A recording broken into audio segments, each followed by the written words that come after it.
What is up, YouTube? Welcome back to another episode of Blades with Bill. Today we're going to do a little update on my 5 favorite budget steals. Most knife channels on YouTube consider budget steals or budget knives to be anything under $75. So these are all going to be steals that you can get regularly on knives for under 75 bucks. Do an honorable mention with VG10. If all VG10 is anywhere as close to as good as this, I would definitely have this on the list as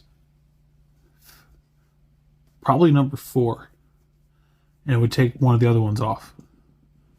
But I need to try out some more VG10 to see if it's all as good as this or if it's just this.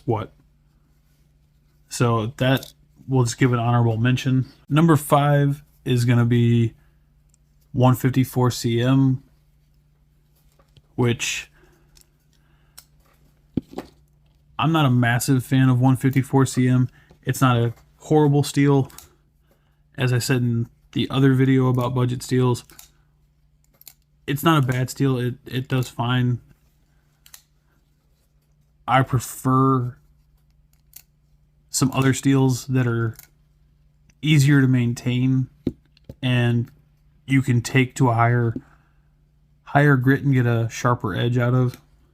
Number 4 would be 8CR 13 MOV. I personally love 8CR, just the fact that it's extremely easy to maintain.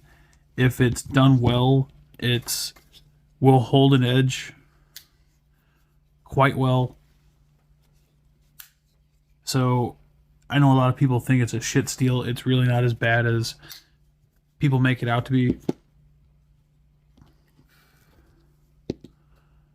So I would definitely recommend 8CR over what a lot of companies are saying is an upgrade in D2. I hate D2.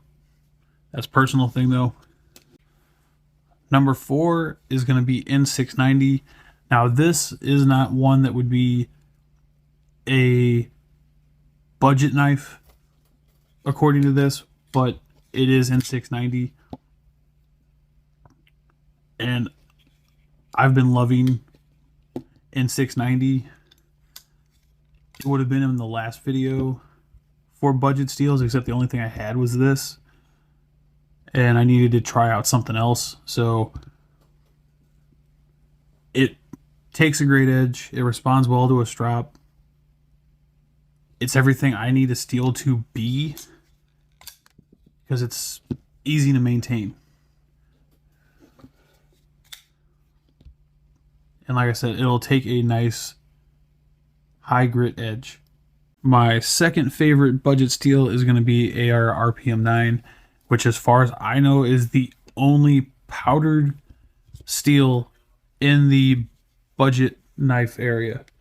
It is, again, it responds well to a strap. It'll take a very fine edge. And it is easy to sharpen, which is kind of the running theme with all of these steels. I really prefer something that is easy to sharpen versus something that I have to go out and buy extremely expensive stones or plates or whatever to sharpen. Like D2, you really should use diamond. You can do it with other stuff, it just takes longer. But why? These all work perfectly fine. Like I said, AR RPM 9 is a great steel. If you haven't tried it out, you really should.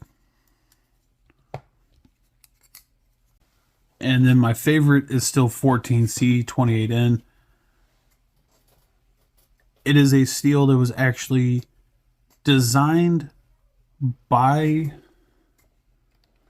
Sandvik and Kershaw for pocket knife or for knives. Most steels that are used on knives are not actually made for knives. They were actually started in the tool industry or for plastics, cutting plastics. 14C is one of them that is actually made for knives.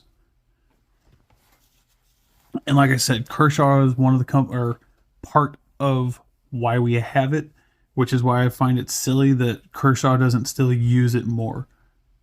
I think if they actually used it more and brought it down to a price that was actually reasonable, like most companies, they'd sell a lot more 14C. So personally, it's like I said, my favorite budget steel. It takes a great edge at whatever grit you want to leave it at, and it holds it a decent amount of time. And if you really look, for the most part, its heat treat or HRC is fairly close to most of the budget or the premium steels. So it's really not as bad as people give it a rap, as people say it is. So check it out. Like I said, this was supposed to be just an update video on my 5 favorite budget steels because I've gotten to try out a few more. So if you like the video, give me a thumbs up. Subscribe. Hit the bell notification so you get notified every time I release a video here on YouTube. You can follow me on Instagram at Bladeswithbill. I'm on Facebook as Bladeswithbill. And I have my own Facebook page, which is Bladeswithbill. I'm also going to leave... I've got a couple more affiliate links now. I'm going to leave in the description of the video. If you want to help me out with keeping this going, use the affiliate link. Any of the affiliate links, and they don't cost you anything extra. And it'd just be helping me keep the channel going. Really appreciate it. Everyone have a great day. Stay safe. Peace.